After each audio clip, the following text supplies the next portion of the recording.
What is up, everybody? It is Shooting the Shit Uncensored. It is me, your host, the bald, the beard, the beautiful Piers Austin, and we are brought to you by Multi-Continental Wrestling Alliance on Facebook and on YouTube. You can find us on Twitter and Instagram and all those other good places. Guys, as long as you're finding us, as long as you're watching this show, we're happy to have you. We're excited to have you. Today, I have a very special guest. I have the Suplex Psycho himself, Curt Gannon. But before I bring out Mr. Gannon, I just want to take a quick pause to thank some of our amazing sponsors. First up is A-Rock Designs. So A-Rock Designs is that company you were seeing all over the wrestling groups, the wrestling pages. They make wrestling cups, tumblers, hoodies, keychains, you name it, they make it. They make stuff that isn't just wrestling related either, but they did make me this custom CM Punk tumbler because everyone knows I'm a huge fucking Punk mark. So thank you very much for that, and you really need to go and check them out. They have amazing products at amazing prices, and you will not be disappointed. My next sponsor is Signal Studios. Now, guys, if you're an independent professional wrestler, you really want to get your hands on some dope ass entrance music. And even if you've got some entrance music, it might be time to freshen up. Hit up Signal Studios. They can mix, master, and send out any track anywhere in the world, wherever you are. Or if you're a musician and you're based in Sydney, Australia, you need a place to rehearse, you need a place to record. Signal Studios has the most comfortable setup possible to get your creative juices flowing. But ladies and gentlemen, as well, if you'd like to support this show and support MWA that little bit more, head over to prowrestlingtees.com/MWA world and pick up some of our amazing shirts and help a brother out and help us do some more giveaways for you people. So, but guys, without further ado, I'm going to bring him out now. The Suplex Psycho, Curt Gannon. What's going on, buddy? Hey, how you doing, man? I'm doing good, buddy. We got a few people already in the chat today. Wrestling Review Society saying "G'day, mate." But doing? Man, we're doing well, man. How's things been going in your neck of the woods, bro? This whole COVID thing has rocked the world on its head, and wrestling and sports has definitely been the one thing it suffered. Oh man, it's been crazy here in the U.S. It's it's a mess, man. Let's just put it that way. Things have kind of been not as well as I feel like it's been going everywhere else in the world. Yeah. So it's really affected especially the wrestling world over here. Like indie shows have been really hard to get going, and because there's so many restrictions and stuff going on right now. And of course you got all your mainstream shows like WWE and everything are doing their little weird thing, with no audience or their screens in the audience or whatever they've got. So yeah, it's crazy, man. Like it's a new world essentially at the moment, and I think like as far as indie wrestling goes, it's really sort of suffered the most. I mean, to have restriction on numbers at an indie show, like where they'd normally say a good indie show would have what 500 to 1,000 people, depending on the location. Yeah, to sit there and say, okay, now you can have 50 to 100 people in your show. It definitely restricts it. It makes a more intimate setting for the fans that can do it, but how you can pay your wrestlers and everything like that, it definitely would make it harder for the promoters. Yeah, for sure. And I've been to shows, man, that have normally been, packed up with quite a few people, in the past few months. And unfortunately, with all the spacing and everything else, they're very limited on how many people they can get in these venues that they used to be able to pack them out. Now they're not, since they're smaller venues, they can't quite get as many people in there. So it's not always the most fun, but yeah, it's still an intimate setting, so it still can have its advantages for sure. I mean, look, I went to a show last night and it was restricted to 200 people and they sold it out. And, to have the atmosphere back as well, I think it's, the promotions that are able to do that, and even if they are doing with restricted numbers, it's definitely giving a bond back with the audience and professional wrestling, even on an indie level, because there's a lot of fans in the world that are huge indie fans, like I am myself. But getting into pro wrestling, how long have you been in the business? When did you get started in the world of pro wrestling?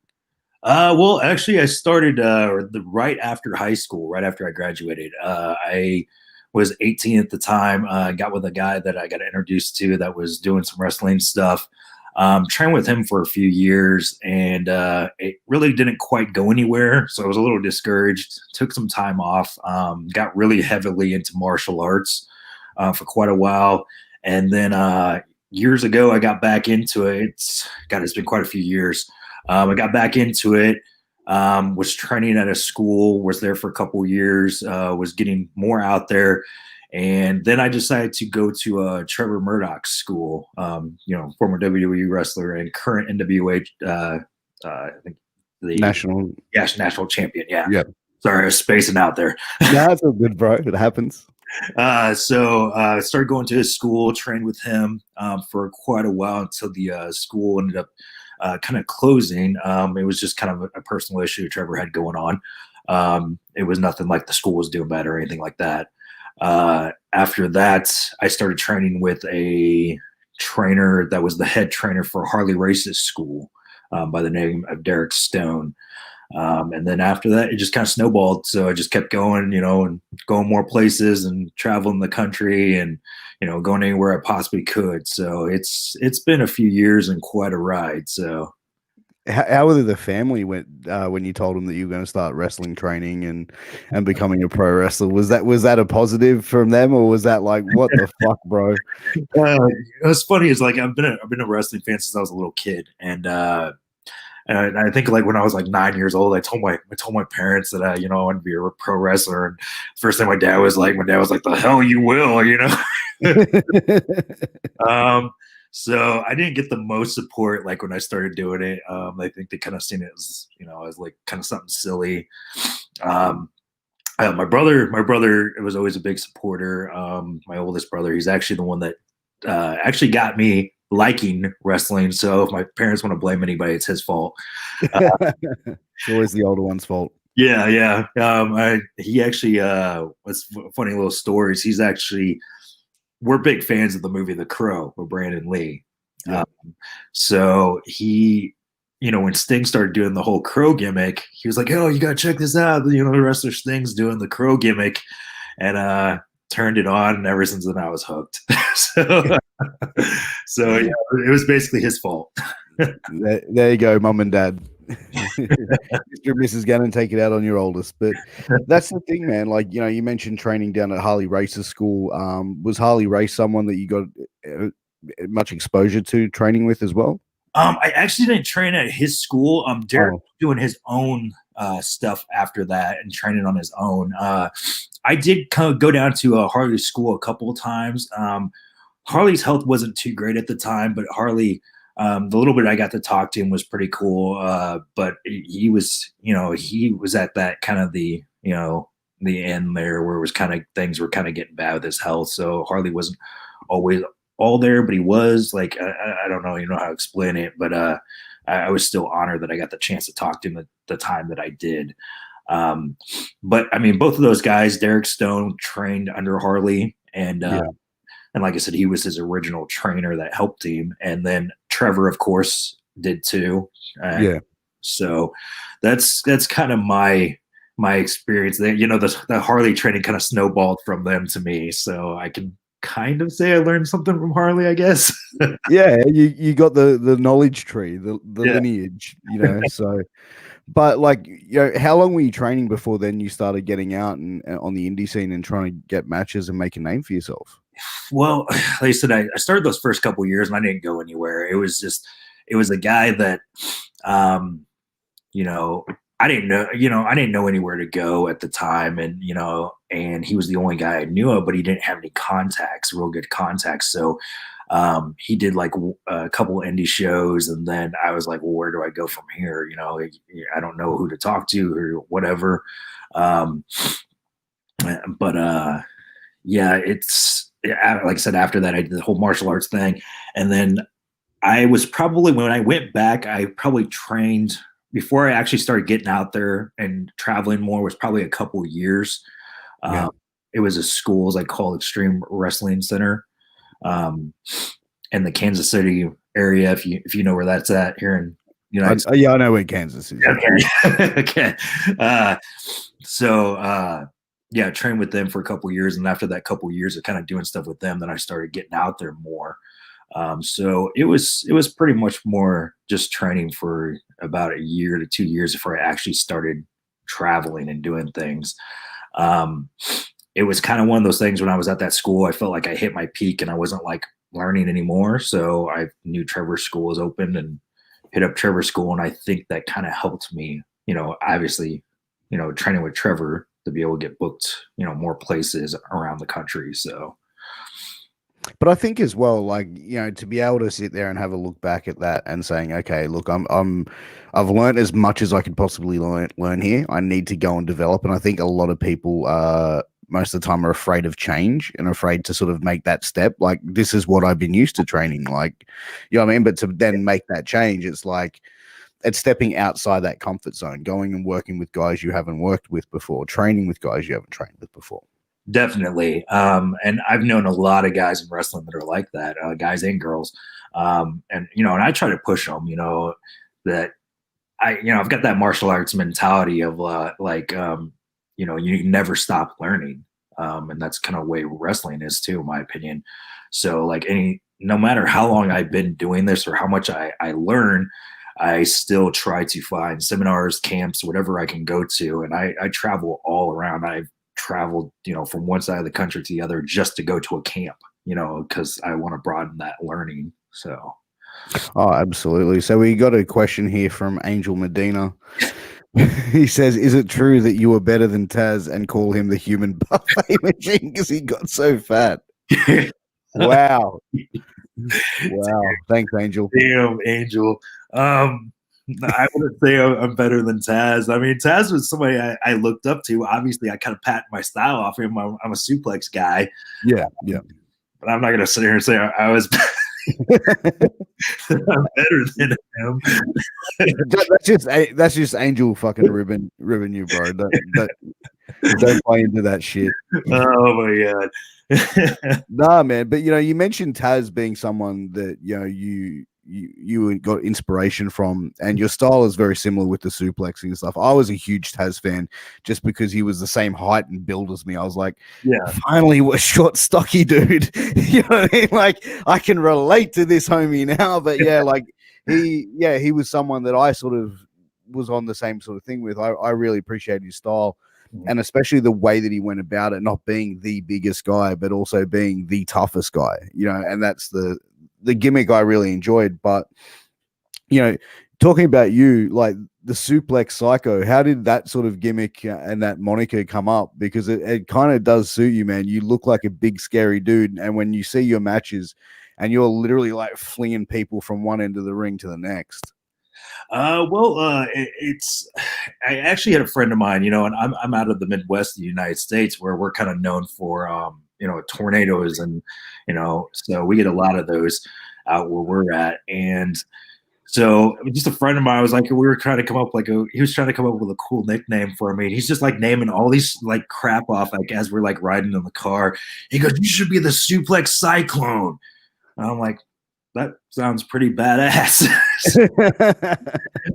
So I was like, well, okay, well, it'll stick, if we can get it rolling, so it worked, man. And like I said, in Taz was definitely a guy to me that, he's 5'9", or he was 5'8", and I'm taller than him. I'm by an inch, I'm 5'9".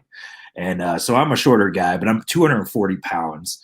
And he was just somebody with an inspiration to go, well, if this guy can be this shorter, stockier guy and be a badass, then, I can do it too, And another guy was even a big inspiration was Rhino. Rhino is another short, stockier guy was just a beast. And in my opinion, if they were doing those gimmicks, which they are, I mean, obviously Rhino's still wrestling, but if they would have been in their prime doing those gimmicks today, I think they would have got over even more today, because just your great, big, tall guys just aren't as, common today.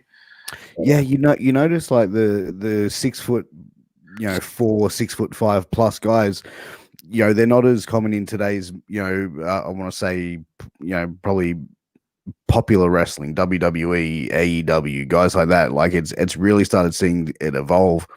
And I think it's probably been to the rise of combat sports, because you see a lot of guys like fighters. It's like everyone loves watching a heavyweight boxing fight or an MMA, MMA heavyweight fight. Seeing two big dudes beat the fuck out of each other is brilliant. But when you see like a small guy pop and just drop people, and you see what some of the smaller, lighter guys are able to do in pro wrestling as well, whether it's like the quickness, the being able to flip and doing the high flying gimmicks.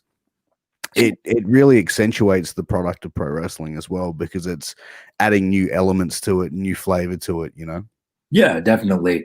And I'm definitely not one of those guys that does the flips and stuff. I did it when I was like 19. I was like 190 pounds at that time, so I got away with it then. But then I bulked up and stuff, and I was like, nah, I'm just gonna start throwing people. I got all this background, but yeah, it's definitely a lot different than what it used to be. I mean, obviously the big guys are still there. It's just absolutely common. Like you have like what Braun Strowman. Braun Strowman is like a monster. But yeah, I feel like I've seen enough like small guys drop big guys in fights and stuff. So I'm like, yeah, it can you can still be a badass and be a smaller guy.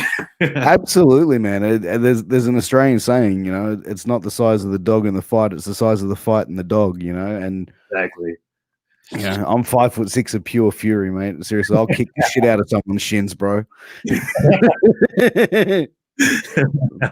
But like with your character and where it's at now, where would you think would be the best? Like if you had, say AEW, WWE, and NWA, and say New Japan sit there and all contact you and say, Curt Gannon, we want to sign you. Which one of those companies do you think would be best for your career long term, and which one, and who do you think you'd be able to get the most out of it from your character standpoint as well, on how you could deliver yourself as the product? I mean, I think the ones that even I'm the most interested in right now, and I think would probably even benefit me more with my my character, my gimmick, is probably either AEW or NWA.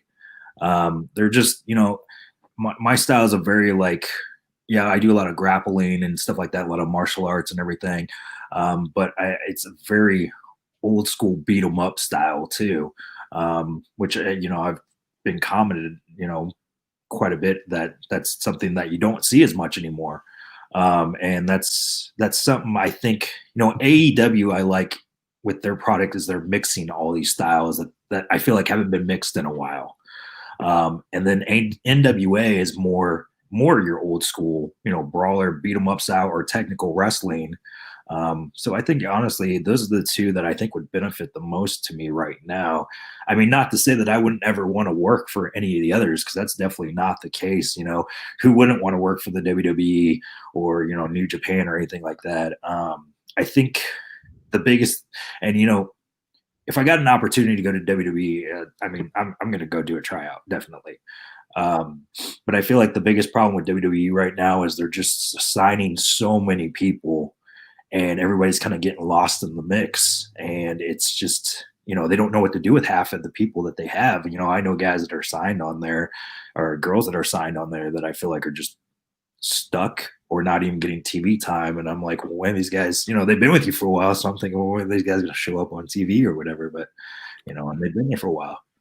That's the thing, man. They've got they got so much talent and so much TV time. But, you look at the talent they got down at NXT, like how many guys would they have on contract and girls would they have on contract down there? Like 100? Yeah. How many can you squeeze into a 1 to 2 hour show, a 2 hour show per week? It's not plausible. I think that they've got the guys that they really want, that they're probably thinking, okay, in the next year, these people will be going into, Raw, SmackDown.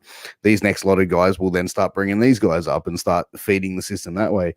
But, when a lot of the main roster talent want to go to NXT, that's where you've got a bit of a problem as well. But I definitely think NWA would definitely suit your style of wrestling, just because the old school feel that NWA went with. And when I first saw Power, I went, okay, this is interesting. I'm like, how long can you really do a retro wrestling show and do it consistently? And I watched the first episode, and then I was hooked for every other one after that. And I was like, I was glued to my TV. And it's like, when I sit and watch wrestling a lot of the time, because I've got kids, I'm like, On my phone. Oh, okay. But with NWA Power, I was like, Yeah, it's actually the one out of all the mainstream shows. Like I enjoy watching the other ones, but I love watching NWA.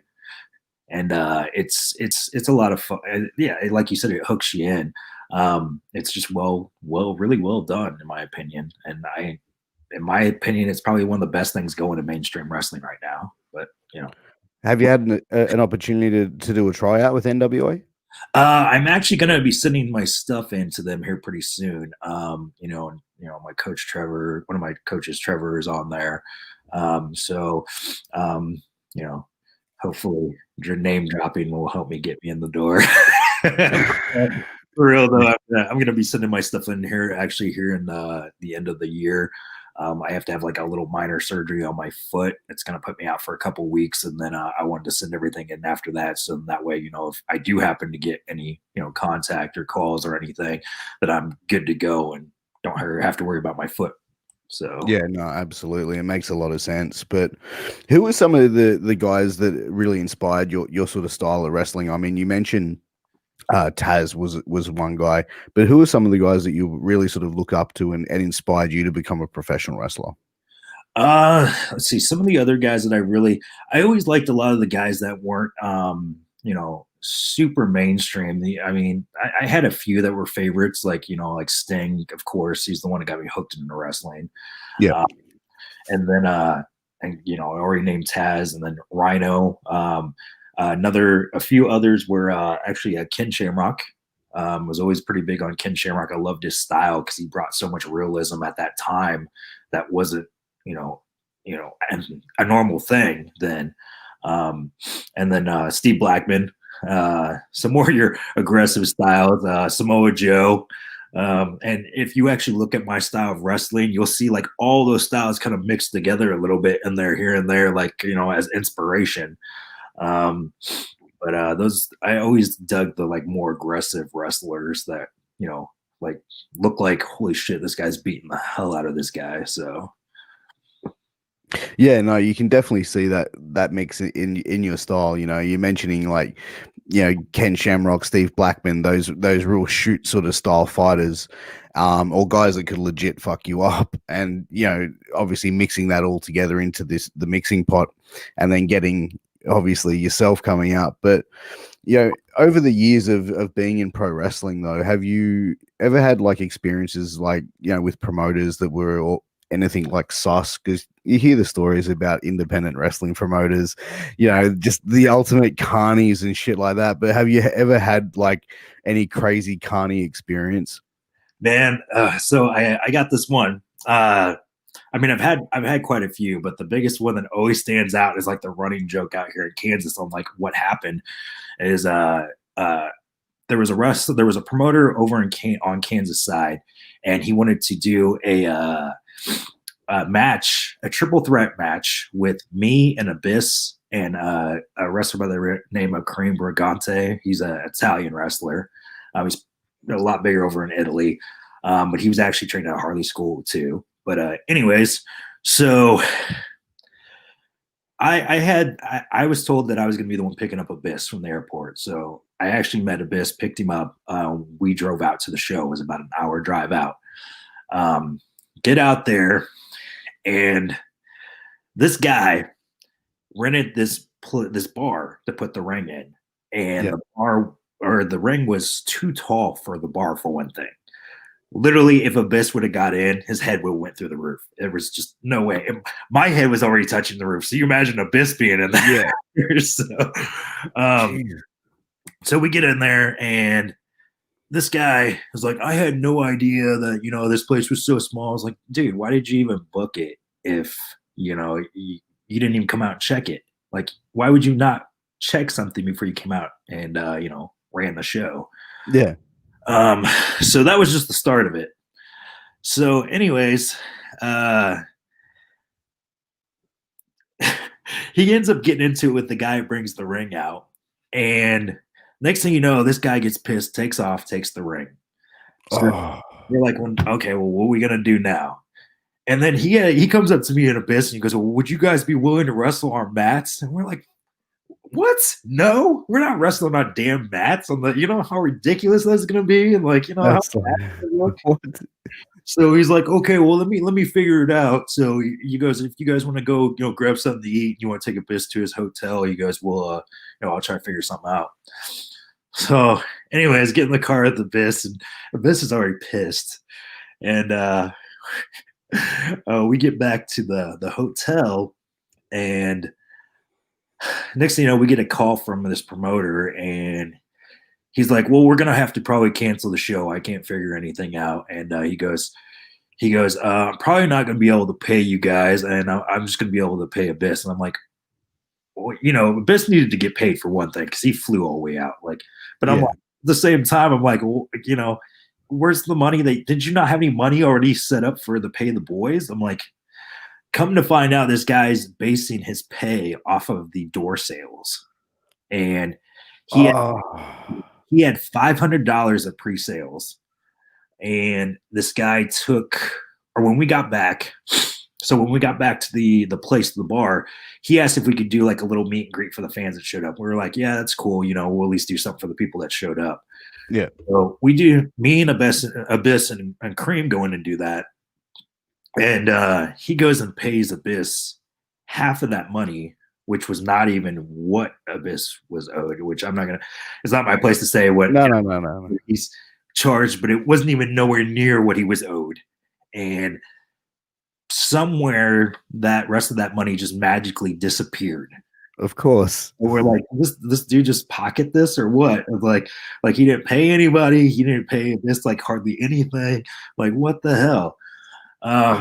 So at this point, just everybody's pissed. Like Abyss is pissed. Like I'm pissed. Cream's pissed. We all want to like smash this dude's head. So Fuck, man. and Had you worked for this guy before?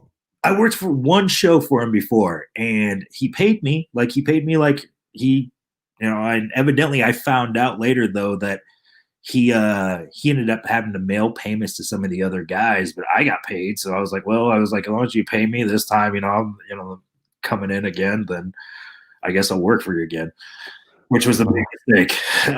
So anyways, so at that point, Abyss is pissed. He gets on Twitter and just is slamming this guy, and I get on social media and I'm slamming this guy, and yeah, it was just a big mess, man. It was ridiculous. We drove back that night, and you know, and yeah, it was something else. So it was probably like an hour and a half drive. So it wasn't even like, it wasn't a horrible drive, but still, you know, after you just got bullshitted, you know, Yeah, like an hour and a half is a fucking long time. I can just imagine the fucking thought and yeah, just screaming in your mind like the promo you're cutting to yourself, you know, like yeah. So anytime I ever run into Abyss anymore, like it's always like, you know, we always laugh about it, but at the same time, at that time, we were not happy. So Angel Medina, damn Jordan Smiley, pay the boys. oh damn, Angel's like no filter, man. Like, Bro, Angel has zero, like he does not give a single fuck about who he calls out, bro. Like I've done live like videos and shit and stuff with Angel where like he will spurt something out and I'm just like, you can't say that, homie. Like he's like, fuck him. Yeah, I always love having conversations with Angel, so it always cracks me up. So yeah, it's just no filter. I love it. So I know you can hear me right now. So just know, Angel, I love everything you always say. It always cracks me up, man. So dude, you always know what, like you never left thinking what's on his mind, bro. You never left thinking what his opinion is of you. He's very straightforward. But you know, as far as wrestling, you know, obviously on the indies, how long did it really take you to find your character and find who you were when you were wrestling? Like, did it take you quite a while to sort of figure out what character that you were, how you wanted to be portrayed? Yeah. Because when I first started going, I was doing when I really first started, I wanted to do like the high flying kind of baby face, you know, AJ Styles kind of gimmicks, you know, something like that, and it just didn't work for me. Like, and you know, so I was like, well, we got to make a change. So when I finally did come back, I tried to go with like a darker like style gimmick, and it was over to an extent. Um, uh, but then I was like, man, this is just still not working for me real well, and so I just threw that kind of out the door, and then just really amped up the aggression like even more than when I already was, and it just started really seemed to taking off like a lot better, and people were getting behind it. And I'm getting the Kurt's gonna kill you chants all the time at at shows, and so it took a little bit, but it was a lot of fun. Oh, absolutely. And I think that that's probably one of the most enjoyable things about pro wrestling for a performer's aspect is being able to really find themselves as a character. And you hear that a lot with a lot of the guys I've interviewed is the enjoyment of that process. I mean, surely it can be a little bit sort of mind boggling as well at times because, pro wrestling to find something that's unique and original that hasn't been done before, it's, everything's been done multiple times and recycled over. But when someone can do a gimmick which is similar that's has been done before and make it their own and put a shine to it, that's what can make it special. I can see that with your ring work, your promos, very similar gimmick that people have done before, but you've polished it to really make it your own, where it's not like when I see you cutting a promo, I'm not thinking, oh, that's such and such light. It's no, that's Curt Gannon, and you put your own sort of flavor to it. And I think that that's the most important thing for a performer to do, because as a fan's perspective, when we see someone doing the same shit we've seen someone else do, it's like, peace, I'm out. You know what I mean? But when you put a good twist to it and you put a uniqueness to it, for a fan, that a fan can then appreciate it. You know what I mean? Because there's that effort and time that's put into it, which is very clearly in what your character you've done. Yeah, for sure. And one of the things that it's kind of funny, one of the things when I was doing the whole like kind of dark gimmick, I used to come out wearing this mask, and it was just a blank face mask, and it was just kind of something that looked kind of creepy, with the gimmick. And I went to a show, and the promoter was like, man, your facial expressions when you're in the ring are so aggressive and they tell so much. It's like, you need to just lose that mask, because people need to see you're gonna kill somebody like when you walk out of that curtain. I'm like, okay, so let's try it. So, and that's kind of when I started slowly changing everything. But yeah, it was definitely an experience, and it's just, like you said, it's like trying to become yourself, and what works for you and what doesn't. But also I think having fun with it as well, like, having fun along the way of and not being scared to try new things. It's probably the big thing. And it's like when I said before about training, going and trying to train with someone else after, this is all I can learn right now. But it's like being able to get in there and say, fuck it, I'm going to try something new tonight. I'm going to try this out, see how this works. And, if it, it's like throwing shit and seeing what sticks, man. Exactly.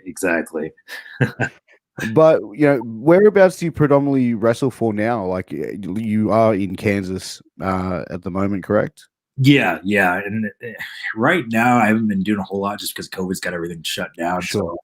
So there's not a lot of stuff going on out here in the Kansas City area, like, which is sad, because there's actually a lot of history here with the Harley race and everything. Harley race was really big out here, and and there was quite a few legendary promotions that came through here. And so I've been actually traveling down to Oklahoma and doing stuff. They're one of the ones that have been a little bit more lenient on a lot of their shows. They're still, you still got to do the spacing and everything, but Sure. a lot of the other states here in the United States, they're just really completely locked down, where they're not letting anything go on. So that's kind of really all I've been doing here lately. Every great once in a while, I'll do some shows here in Missouri as well. But I've done all the Midwest. I've gone out to Tennessee. I've gone out to the East Coast and done shows. I was trying to work on and get myself out to the West Coast this year, but obviously COVID happened. So I also wanted to get out of the country and do some stuff internationally. So, but everything's on hold. So. Oh, exactly, man. But you just mentioned going internationally. Have you had an opportunity to wrestle abroad yet? Not yet. I'm trying to still figure some stuff out, and trying to go from there. I've been talking to some people and, trying to point me in the right direction. Angel actually does a really good job and help me out as far as pointing me in the right direction. So I'm really thankful for him and his help. So hopefully after everything starts letting up, then I'll be able to start getting out other places.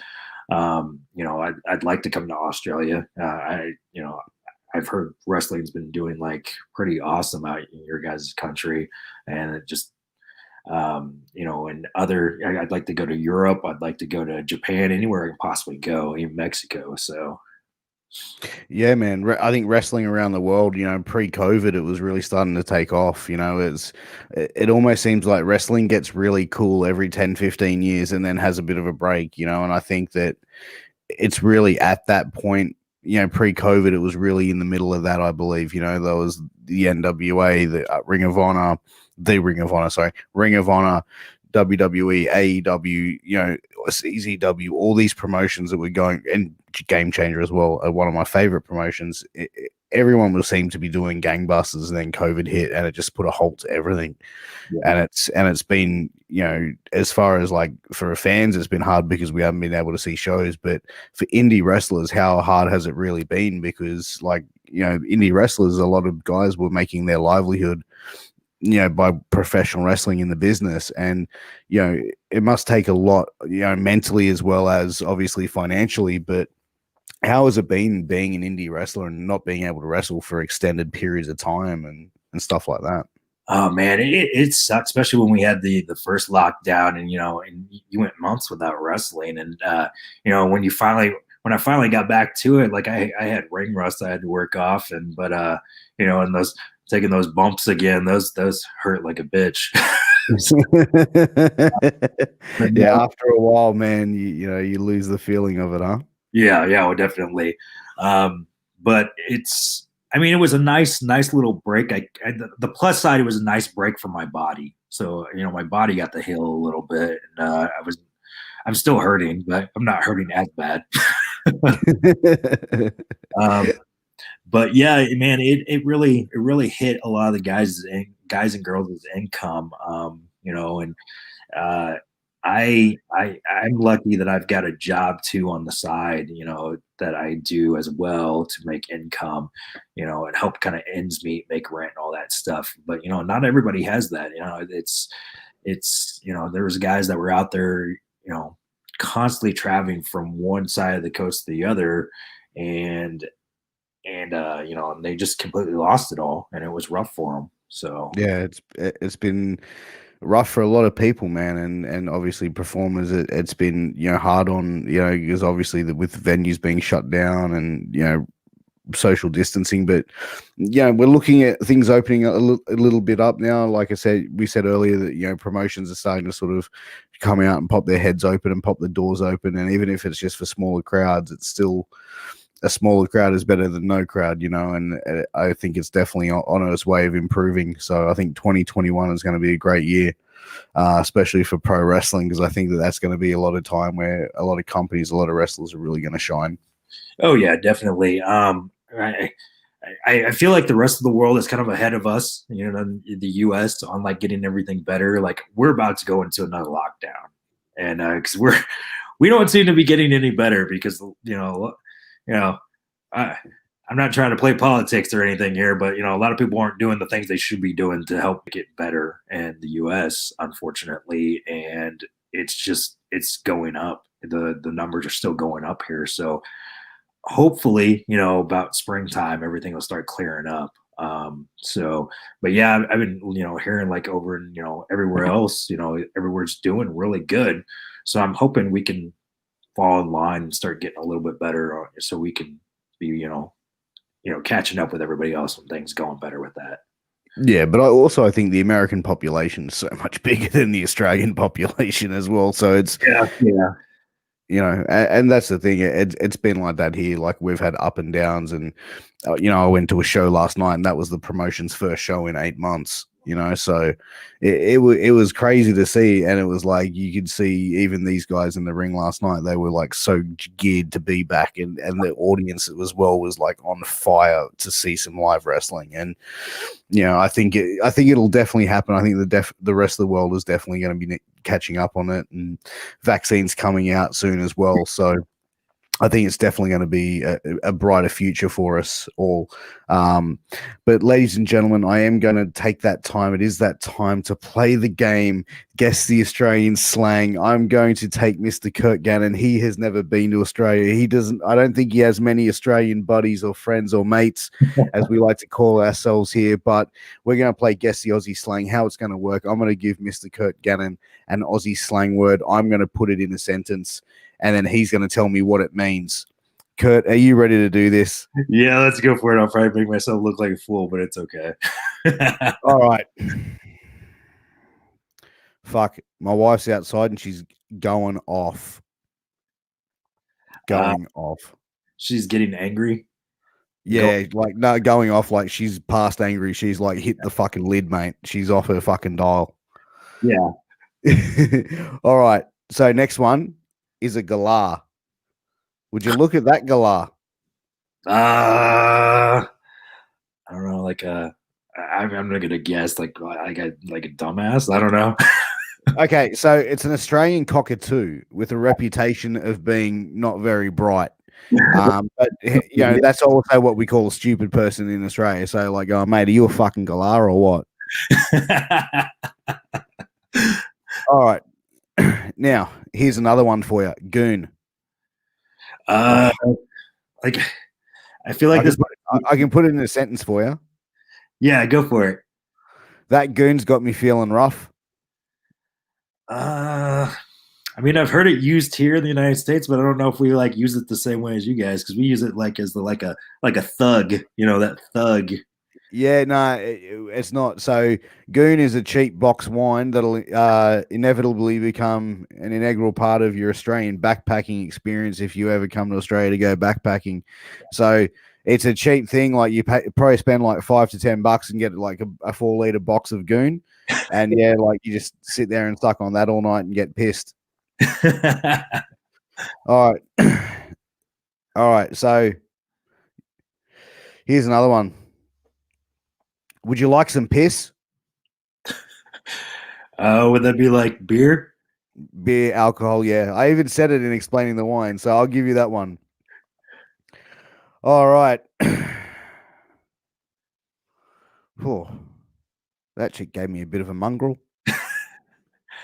Would that be a dirty look?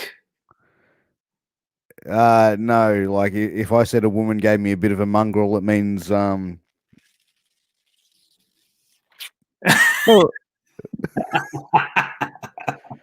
didn't say that. I didn't say they were going to be all PG rated people, so don't fucking get fired up. All right, so here's another one. Hey mate, you want to swing past Macca's? Oh shit. Man, I didn't even know. I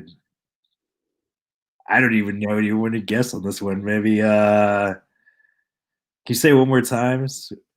Swing past Macca's. You want to swing past Macca's? Is that like swing past like the store? Swing past McDonald's. Oh, okay. Yeah. All right. So go a couple more. Fucking hell. She's a root rat.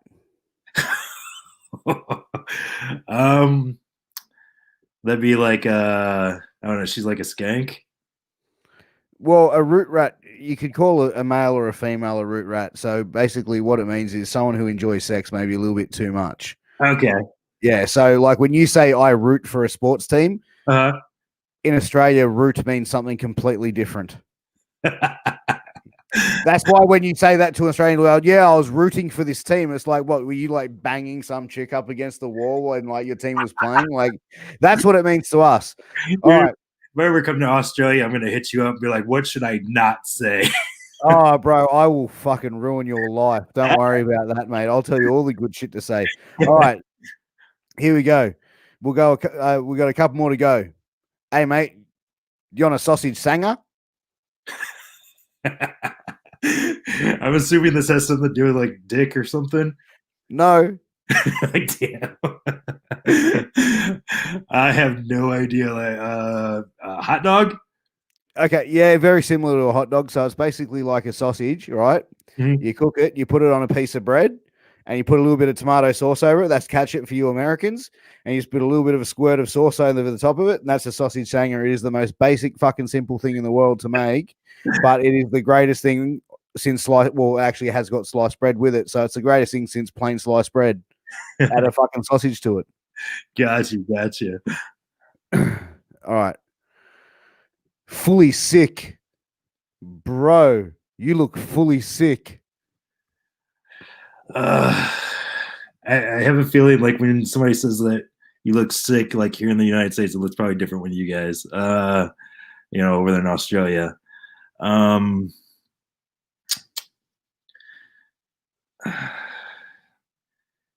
Probably, I don't know. Do you like you look sick as in like cool? Yeah, like fully sick. Like you, fuck, bro, you look fully sick, mate. Okay, yeah. Yeah, like fuck. All right. So let's go one more. Actually, no, I got two more because I got a good one I want to end with. Hey, Gano, you on a stubby? Let's see.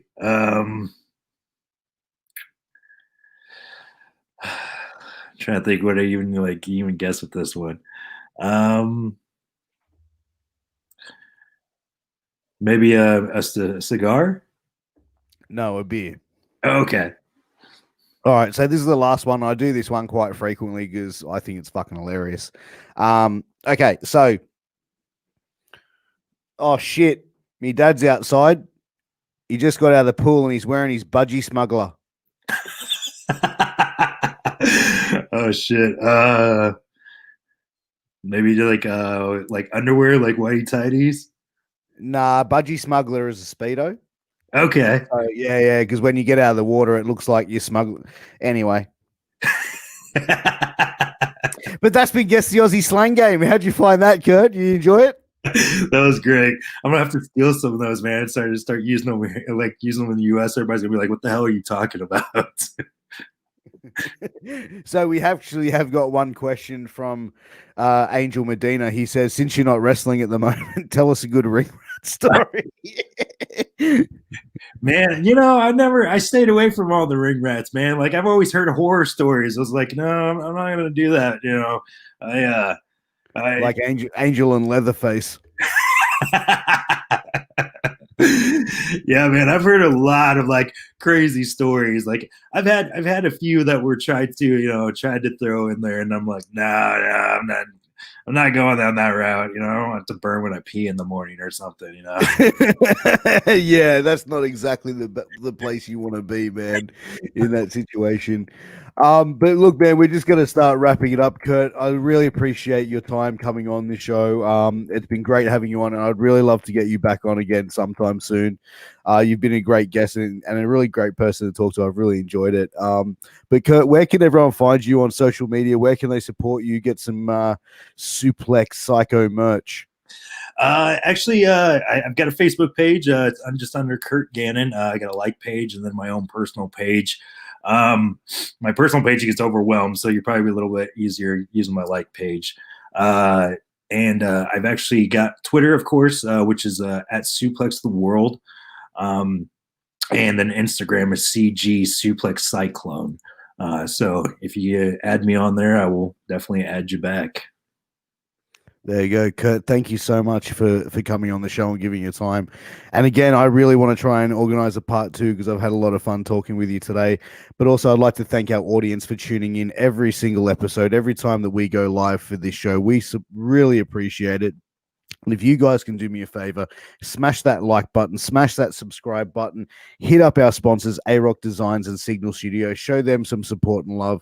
And if you still want to show a bit more support and love, head over to prowrestlingtees.com/MWA World and get yourself a nice MWA t-shirt. And also, guys, if you want to catch a little bit more wrestling and you want to get a bit more wrestling podcasts in your life, check out Wrestling with Tragedy with me, Angel Medina, and Kevin Rodriguez, aka the Juan Strowman. And you can catch us going exclusive every Wednesday on Russo Patreon. So that's patreon.com/Russo TWC. So check out Wrestling with Tragedy. But on that note, guys, I've plugged all I can plug. We've had a great conversation with Curt. We'll catch you next time, guys. Thank you.